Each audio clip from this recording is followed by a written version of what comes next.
अजय शुक्ला जी, मैं आज बात की शुरुआत आपसे करना चाहूंगा। क्या कारण था वो जो मोदी जी का चेहरा, वो चमकता हुआ चेहरा जिस पे भारतीय जनता पार्टी हर चुनाव जीतने का दावा करती रही, अब उस चेहरे में ऐसा क्या हो गया है कि भारतीय जनता पार्टी को लग रहा है कि नहीं, धर्म को बीच में लाना चाहिए, धर्म का चेहरा बड़ा है, धर्म को बीच में आ जाएगा तो काम चल जाएगा। कारण क्या है? जब कुछ किया होगा तब अपना काम आदमी गिनाता है। जब कुछ हुआ नहीं होता है जमीनी तौर पे और जनता सवाल पूछ रही होती है तब फिर मोड़ना होता है, दिशा बदलनी होती है। तो इनके पास बदलने के लिए और दिशा क्या है? तो दिशा इनके पास तो सिर्फ जो मिलती है वो यही मिलती है कि धर्म को बेचो, और यही पुराना इनका फार्मूला है। तो उसी पे जा रहे हैं और इतना फ्रस्ट्रेट हो गए हैं नरेंद्र मोदी और उनके साथ साथ पूरी भाजपा। आप देखिए, मध्य प्रदेश में मंत्री है सारंग, उन्होंने जिस तरीके से एक युवक को पीट दिया, इसी तरीके से इंदौर में जहां श्रवण सर बैठे हुए हैं वहां पर एक विधायक जी ने कांग्रेस के कुछ लोगों को पीट दिया। छतरपुर में जिस तरीके से घटना हुई और जिस तरीके से कुचल के मारने का आरोप लग रहा है और सारी चीजें हैं भाजपा के नेताओं पे, वो सामने है। उसके बाद में इसी तरीके से मुरैना में और दूसरी जगह तमाम घटनाएं हुई। तो ये है। उसके बाद नरेंद्र मोदी जब खुद भाषण देते हैं तो किस तरह के शब्द, कि इस बार वोट ऐसे डालना कि जगह फांसी चढ़ा रहे हो, प्रधानमंत्री के शब्द साहब इस तरह के शब्द बोलते हैं कि कहीं गालियों को लेकर के, कहीं किसी चीजों को लेकर के कोई न कोई कहानी गढ़ते हैं और ये कहते हैं कि हाँ साहब इनको सालों तरसाओ, 100 साल तरसाओ। कोई और कुछ बोलता है कि जड़ से खत्म कर दो कांग्रेस को। तो साहब इस दशा में जब आ गए हैं तो लोकतंत्र में जब यह दशा हो जाए, इसका मतलब है आपने कुछ किया नहीं है और आप इतना फ्रस्ट्रेट हो गए हैं कि आप इस तरह के शब्दों का इस्तेमाल करते हैं और वो करते हैं। दूसरी चीज, आप जिस चेहरे को सबसे आगे रखते थे, जिसे आप सोचते थे यही चेहरा सारी जीत दिलाएगा, वो चेहरे का आज रंग उड़ चुका है। और जब रंग उड़ जाता है या एक तेज जो बनाया गया होता है वो धुंधला पड़ने लगता है, तो उस स्थिति में फिर डर लगने लगता है। तो वही कमोबेश डर है। इस कारण से अब कहीं राम के पीछे अपना मुंह छिपाते घूम रहे हैं, कहीं पर महाकाल लोक का कॉरिडोर के पीछे, तो कहीं किसी और के पीछे। और जब ये इनके पीछे छिपाते हैं तो उनके घोटाले भी सामने आ जाते हैं। वहीं पे चर्चा जनता में होने लगती है और विरोधी दल भी बताते हैं कि साहब राम मंदिर बनाने के नाम पे कितने का घोटाला कर डाला है, महाकाल लोक में क्या घोटाला हुआ है, काशी कॉरिडोर में क्या घोटाला हुआ, और कितने मंदिरों को जितने औरंगजेब ने पूरे हिंदुस्तान में नहीं तोड़े, उतने काशी कॉरिडोर बनाने के नाम पे इन्होंने पुरातन मंदिर तोड़ दिए जो 800-800 साल पुराने थे। तो आप इससे समझ में आता है कि आप असल में कर क्या रहे हैं।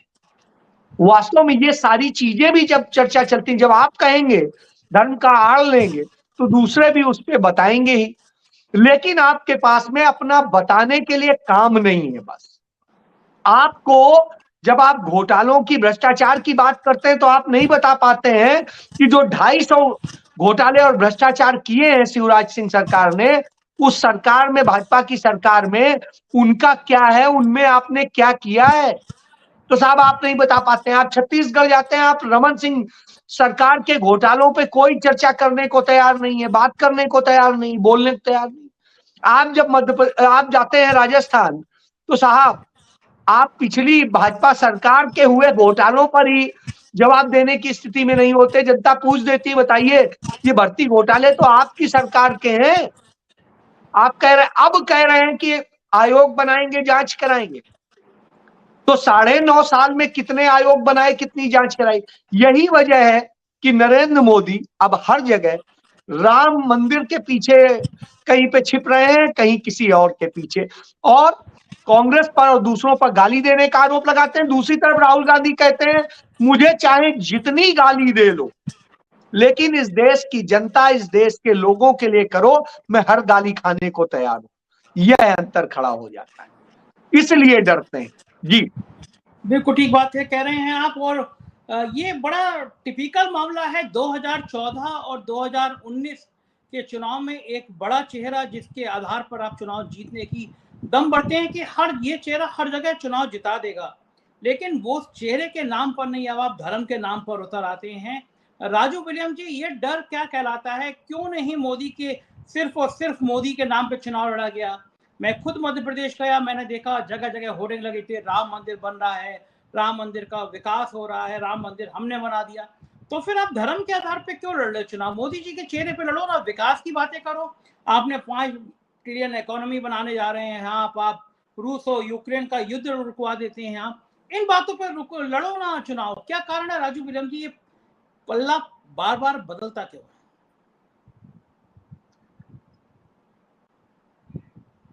संजय जी, बात ऐसी है कि इसमें कुछ नया नहीं।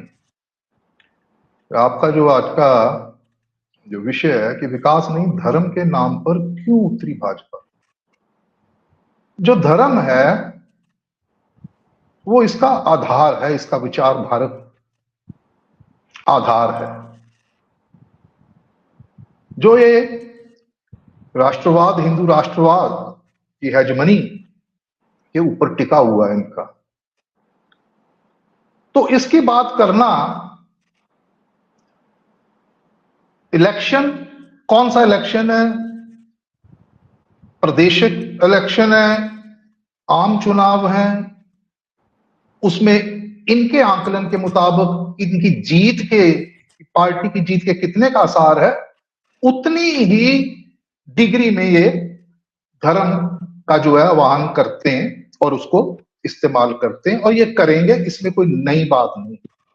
ये इनकी एक कोर स्ट्रेंथ है। हालांकि जब 2014 में जब मोदी जी पहली बार आए थे तो तब नारा ये था कि सबका साथ सबका विकास। उसके बाद 2019 में जब इनके काम का आंकलन होना था तो उसमें यही समझा जा रहा था, आप और हम लोग भी यही चर्चाएं करते थे कि इन्होंने कुछ नहीं किया, और जितने अपने जो इंडेक्स है, जो चाहे वो बेरोजगारी है, चाहे वो पर कैपिटा इनकम है, चाहे और कुछ भी है, तो उस पे ये इनकी परफॉर्मेंस जो है, कारगुजारी बढ़िया नहीं। लेकिन हो क्या रहा कि 2019 में अपने बलबूते पे 2014 से भी ज्यादा काम तब भी नहीं किया।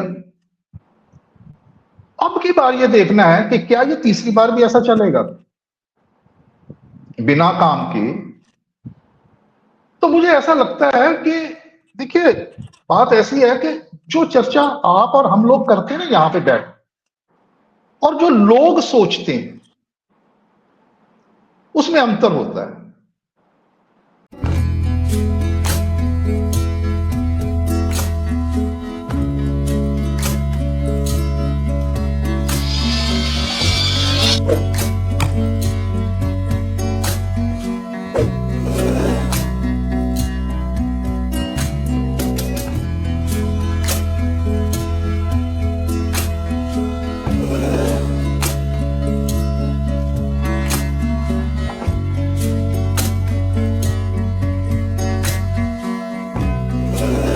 Thank you.